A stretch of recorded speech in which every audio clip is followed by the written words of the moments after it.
Okay, boom. All right. And we are live. I want to thank everyone for tuning in to a very special edition of Off the Record on the People's Podcast with our brother Rahiem Muhammad out of Detroit, Michigan. First of all, assalamu alaikum, sir. Walaikum salam. Yes, sir. Happy Well, Savior's Day. happy Savior's Day to you as well, sir.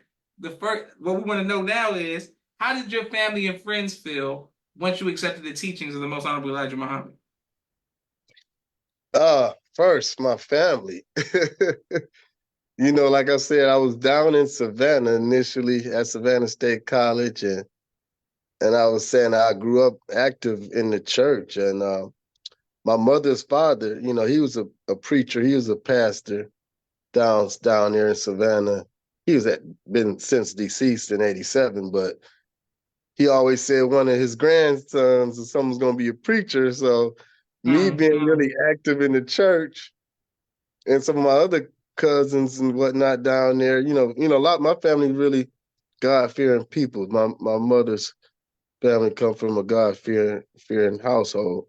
So a lot of my family are, believing in God and attend church and very active in it, deacons and whatnot. And I grew up the same way. So it was a shock to me joining the nation. My aunt, like I said, she was the youth director here in Detroit, and I was very active in the youth ministry and whatnot at my church home here. And my aunt was also a teacher, and her and the pastor's wife was a teacher, so they had an affinity with each other. So our families were close. So we were close with my pastor's family. So when I came home for whatever that was, Christmas break or whatever summer break, they had the pastor come up to the house to talk to me. Sitting right, Mm-hmm. sitting right actually in this home right here, sitting right here in the living room. He talked to me, said, being a Muslim, you got to kill your parents and all that stuff, but they ain't Muslims. Mm-hmm.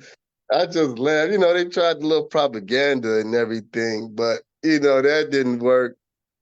And but even since then, maybe a couple of years ago, like our families are still close. He had his the old church. He's at a different church. They had the 100-year anniversary, and he spoke at the church, and we went to go see him. And he said, "You still a Muslim?" I was like, "Yeah." He said, "Yeah, ain't no difference. It ain't no difference." So it go from that back then to now this. You see, I stood strong and stayed with this, and so that was one thing. And being on the campus, initially at Savannah State, it was like say, I had some friends that kind of mocked me initially. And I remember it's one of my buddies, man. You be surprised some of the ones that you thought were really your friends didn't turn out to be, but then some of the ones that you didn't think much of turn out to be your real friends. There's one brother, he's from New York, named Bernard Bivens. We called him Biggie. And I remember they were out there. This one guy was kind of mocking me out on, the yard in front of the in front of our dorm. And he's like, "Man, you'll die for Farrakhan. You'll die for Farrakhan." I was like, "Yeah." And he's like, "Oh, y'all hear this?" He trying to make mockery of me. But that other brother, Bernard, said, "Man, I knew when you said that you was serious. And Mm-hmm. I respect you for that." He Mm-hmm. was out of Harlem, and his young brother and his best friend back home were part of Join the Nation. Yeah, so and he's remained a good friend. I don't stay in contact as I should, but he remained a real true blue friend through all those years, you know, along with a couple of others. And my buddies back home, I was coming home from school trying to share the knowledge with him, man. My best friend, his little brother, I gave him this little knowledge and he went running with it. He want to argue and debate with his brother and my other best friend about eating pork and trying to throw pork out the house So his dad said, Rahiem, you gotta stop teaching him this stuff. Cause it was too much for him at that time. He was Mhm. still a little teenager. But all my friends, love and respect me. I still have, for the most part, all my friends I grew up with in my neighborhood, and they all love and respect me and respect how I live and what I'm a part of. Praise be to Allah. Excellent. Yes, sir. And thank you, everyone who's watching. You continue to show love to our brother Rahiem out of Detroit. I wanted to ask you some of your favorite moments with the Most Honorable Louis Farrakhan. Oh, wow. Where do you start with that? Every moment is a favorable moment to be in the presence of Allah's man, the Messiah, the Jesus in our midst. Yes, sir. Yes, But sir. I can, like I said, the Million Man March, the initial thing, that was mind-blowing experience. And so I was, that was, October 95. So a few months go by, we come into the next year. The brother that I told you that introduced me to Islam on campus, Brother Zawadi, he, I was always hounding him with questions. So he finally took me to the mosque uh, in Savannah, 1401 Waters Avenue. And that Wednesday night, it was April the 10th of 1996. I accepted immediately that night, Mm-hmm. and I joined. So from there, who your father calls his rolling bishop, Brother Prince. Mm-hmm. He was the minister at the time. And I had a, on hands training, uh, orientation and processing with him. So, I mean, immediately the minister came, he went on a World Friendship Tour. And then he came back and he did a series of lectures, the reason for the Million Man March and World Friendship Tour. And Mm-hmm. one of the stops was in Atlanta at Brother, was it Tim McDonald? I think he's still a pastor. He's one of the major Yes, pastors sir. Yes, down there. sir. He did a lecture there, and I was probably about 20 feet. I was with Brother Prince. I was about 20 feet from the minister. And Brother Prince bear witness, so the minister can't help but to look his direction. So he looking right over here at me, and I was covering down on Brother Prince. Then I'm just now in the nation and processing and everything. So I mean, it was those moments, times when he's been here in Detroit. You know, I was blessed to work with the team.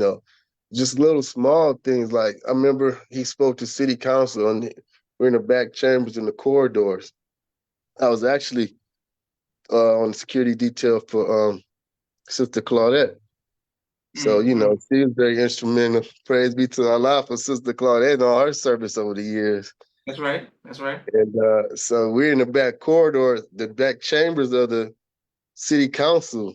And he meet with Kwame Kilpatrick and the council members. And it's a real thin little hallway. And so, the minister's back there with them, and the team is back there, a bunch of people in that hallway, some people down the hallway trying to get down there. And I remember this sister called to the minister. And so the minister turned around, and the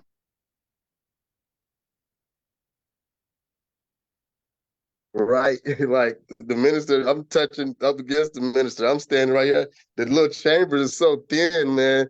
And behind the chambers of the the city county building, and they were just having a conversation, and she was reminding him of how she met him in Damon, Israel, I believe, Mm. back in '77 or something. And I'm like, she's like, you baptized me in the River Jordan. I'm just, I'm like, wow, I'm right here close to the minister.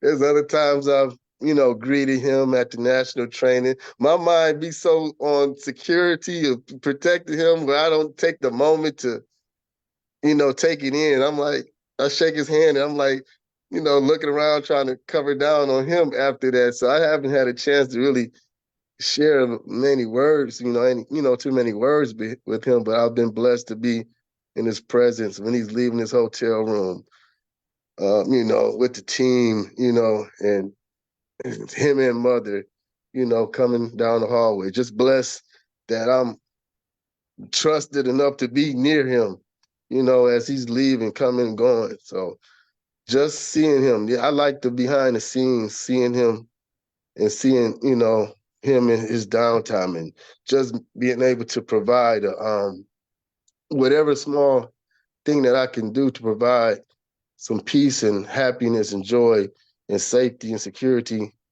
on his stays and when he comes wherever I am or wherever he goes and I'm going there or if he comes here to Detroit.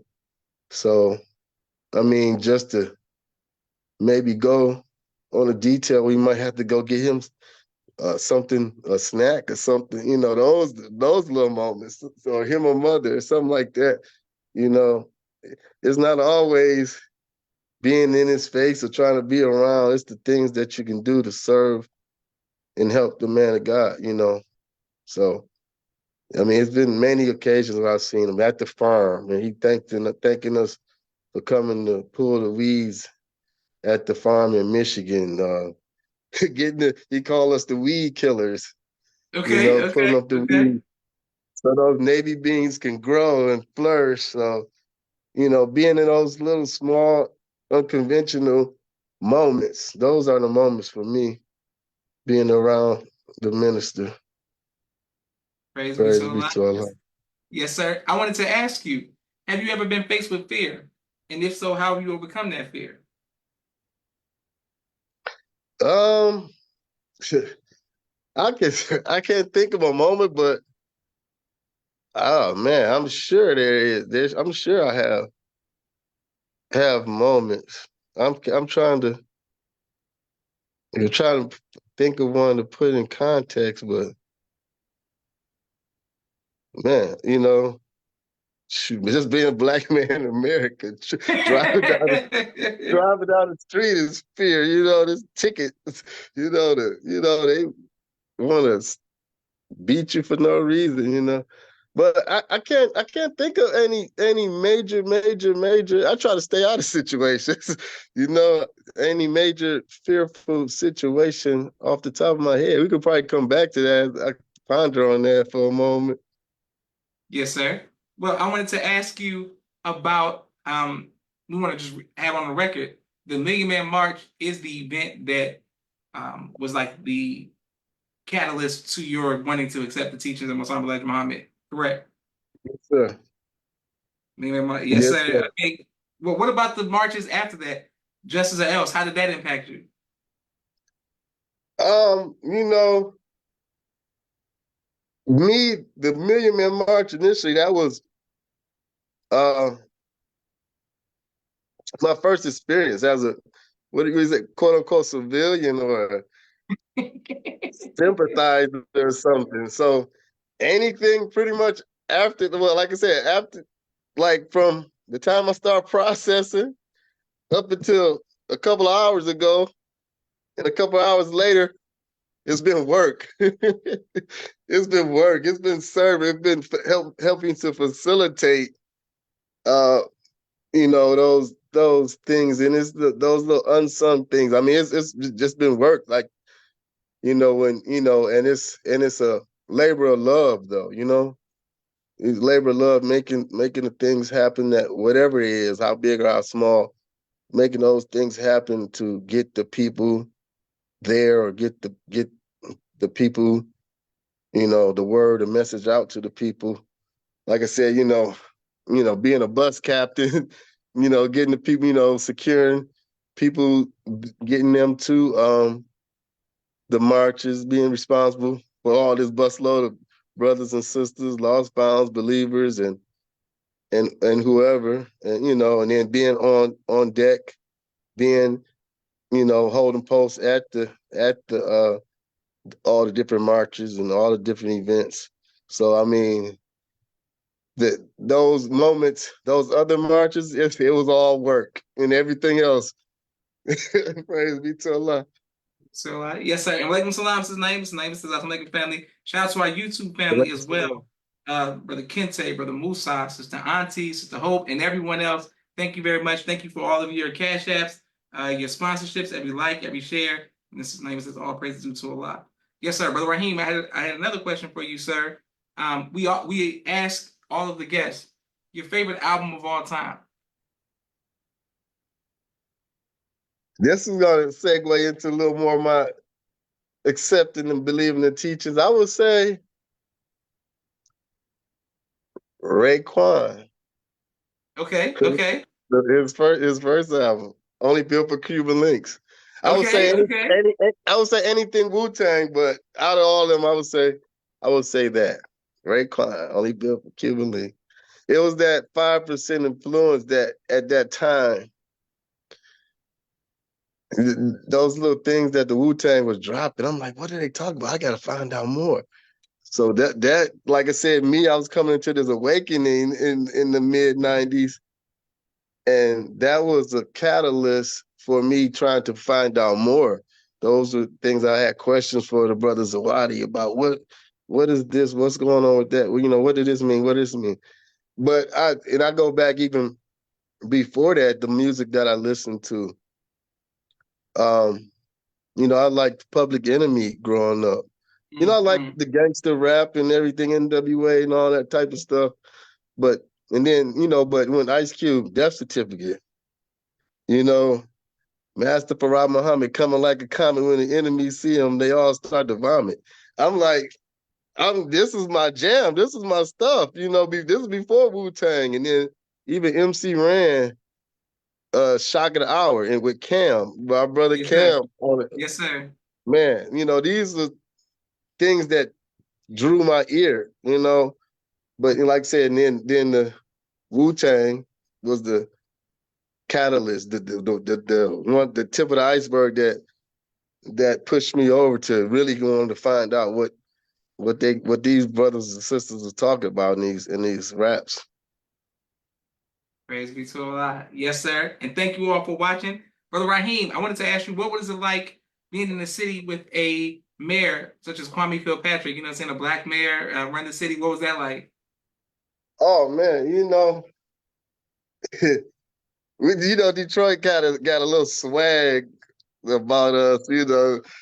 Uh, I mean, it was. I remember, the mayor when he was running, when he ran. It was a proud moment because I guess we was coming through Dennis Archer, before him. But this young black mayor, he was in his 30s.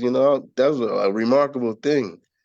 And we were proud. Me as a young black mayor, I was proud. But our a lot of our citizens, our older citizens, was proud of him. But then the beautiful thing is how he embraced the minister and the Nation of Islam. We had that Savior's Day, the first one here in a very long time in 2007. And I remember the Supreme Captain saying when the mayor gave the minister the key to the city, he said, you don't have just the key to the city, you have the key to our hearts, meaning the citizens of Detroit. So when you had a young, brave, fearless young black man like that, I remember doing details with our local Minister Dawood at the time. Yes, sir. And you would see the mayor would be there. The children would run up to him and hug him. You didn't see that with Dennis Archer or the late Kwame Young, so he was an aspiration. This was before Barack Obama. He was the dreams and aspirations of our young children then, and that was a beautiful thing. So that's why they had to, do what they had to do with him, to stop our people from seeing ourselves in a better way.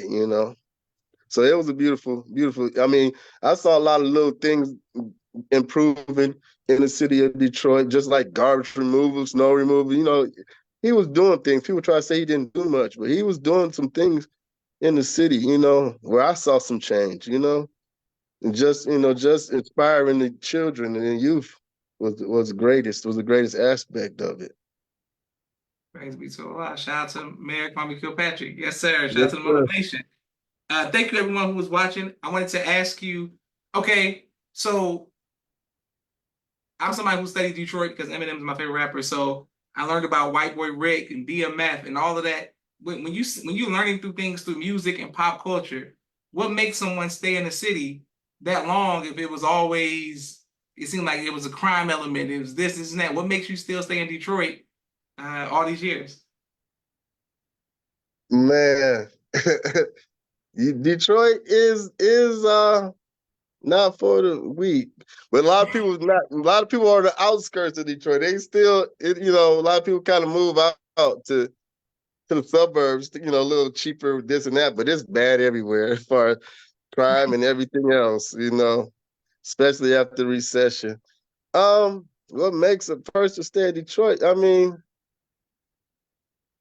whatever your calling might be, I would say a person's calling.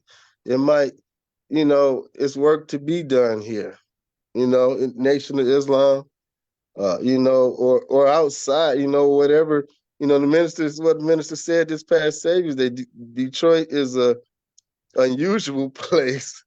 That's what the minister said this past Sunday, last Sunday. Um, it's work to be done. It's you can go somewhere else to try something else or somewhere else, but those that stay because there's something for them to do, something to be done. So there's a lot of work needs to be done here. So yeah, that's a big reason for a person to stay here. It's a need. They're needed. Praise be to Allah. Shout out to everybody who's holding it down in Detroit. And on behalf of myself, my family, and the viewing audience of the People's Podcast, we thank Allah for you, Brother Rahiem, and your All praises sacrifices to Allah. and the many sacrifices of your family as well. So salute to your family as well. And All shout praises to Allah. out to everybody at 8 Mile. What up, though? You, next year, I'm gonna have to take you around. Yeah, please. I'm gonna say please because I was out here. I don't know what I was looking for stuff. I was like, I don't know what I want to ice skate. I don't know where. Like, I didn't know what to do. I didn't know. I didn't know. Yeah, I saw you ice skate. I haven't even done that yet, bro. Yeah. I didn't know what to do in Detroit. I was Googling. I was on Google like what to do in Detroit. Yeah, I mean, by me working so much, during Savior's Day, I don't get a chance to. I like to show people, if I get a little downtime, I like to show people around different places and different sites and stuff. But yeah, inshallah, you get here a day too early or stay a day later, I'll show you around definitely next time. Praise be to Allah. And it's mutual when you come to Atlanta. You Oh already know yeah. Yes, I went down to the Bluff at the Day of Atonement we had down there. Yes, sir. Yes, Yeah, sir. yes, sir. Wonderful. We have one more question for you, Brother Rahiem. What would you like your legacy to be, sir? Oh wow. My legacy that I am and I was a lover of God and his word